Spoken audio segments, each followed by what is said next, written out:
Hi, Erin Hyatt again. I just thought that for today's video it might be interesting to talk about a question that I get asked a lot among some friends, family, all that kind of stuff, about how it is you can take an English degree and make it into something that doesn't have you starving to death and living on the streets. So I thought it would be kind of cool to talk a little bit about what I do and just kind of explain how to get your life going in sort of a freelance direction where you can escape the cube and all that good stuff. So, for starters, I have a background in English language, which was under the linguistics department at the college I went to. So, I have studied a lot about editing and kind of sentence level mechanics, usage, semantics, all that good stuff.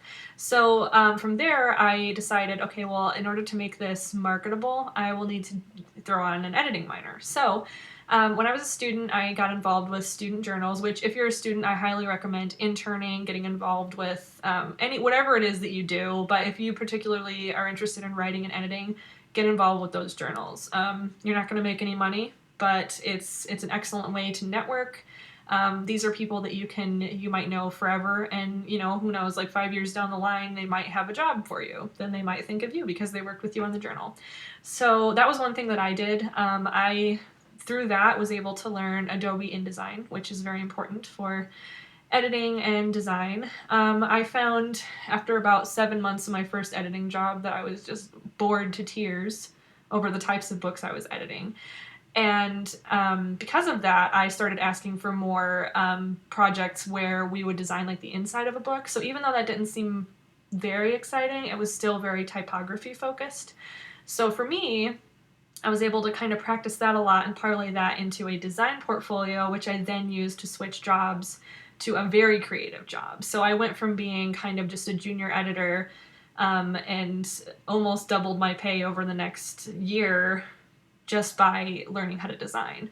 So, and of course, with the design job, one of the reasons I was hired was because I have an English background, because I could look at everything that we designed in the company and be able to, find any grammatical errors or make sure things were worded correctly, or if we were doing like quotes or something, make sure things were cited correctly so that we didn't get hate mail about misquoting the Bible or something, which is a real thing that happened. So it's always been really important to me to have that English background, even though I ultimately moved in sort of an art direction for a long time. So I thought that was a really good way to go. And when I was in school, I always got the question like, oh, so what are you going to do, like teach with that? And it's like, well, yeah, some people teach with it. And, a lot of people use English for teaching. But you'll find that out there in the job market, if you have an English degree on or an English, maybe just an English minor or just a lot of English background, people are really interested in that because everyone needs to communicate. Every company needs to communicate. And these days, every company even has a social media person that is in charge for keeping up the way their company looks. So if you have that English degree, you can get these jobs. And that often translates to a little more money than you would think.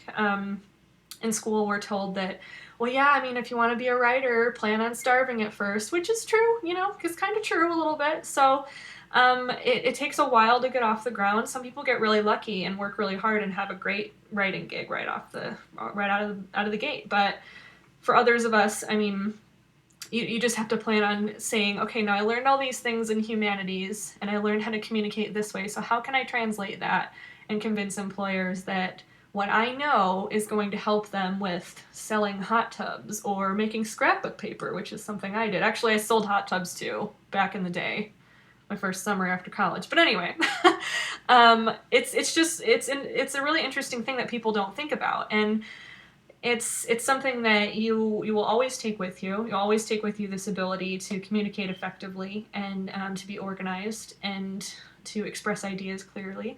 And employers are looking for that. And for me, what I did was use that, like I mentioned, to get into an art career. And then from there, management of an art team. And then eventually, I'm just out on my own now. So what I decided to do was resign from that kind of high-stress job and start my own, basically, creative agency is what I call it. I do mostly graphic design, but I also do proofreading, editing, some writing, all kinds of stuff. So, and I've worked with really fun things like being a guest blogger for social justice, and I've worked with things that are more like copywriting or proofreading a book that's not really super interesting or something along those lines. Like, but I've also had really cool stuff on my plate too. Like, because of my English background, I've always been interested in books, so most of my design work is in like a book cover, book interiors, things like that. So I was able to basically take that and say, okay, what are my interests? I don't specifically just want to be an artist or a designer. I'd like to have this book element too. So for me, choosing that English major helped out a lot. So I guess I'd say this. If you're someone who is in school and isn't sure if an English major is going to pan out for you, what you should do is definitely create a 5-year plan. And I know that sounds silly, and it sounds like something a guidance counselor would say to you, but it's true. You really need to have a plan.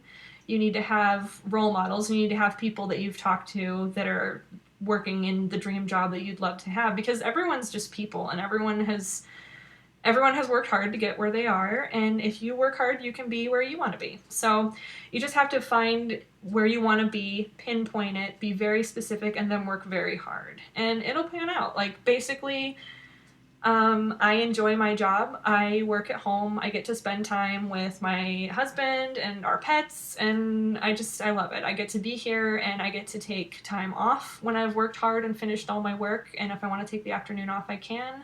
I've been able to have a little free time to go into graduate school, which, significantly ate into my free time, but it's something I wouldn't have been able to do if I was still working a 9 to 5 thing.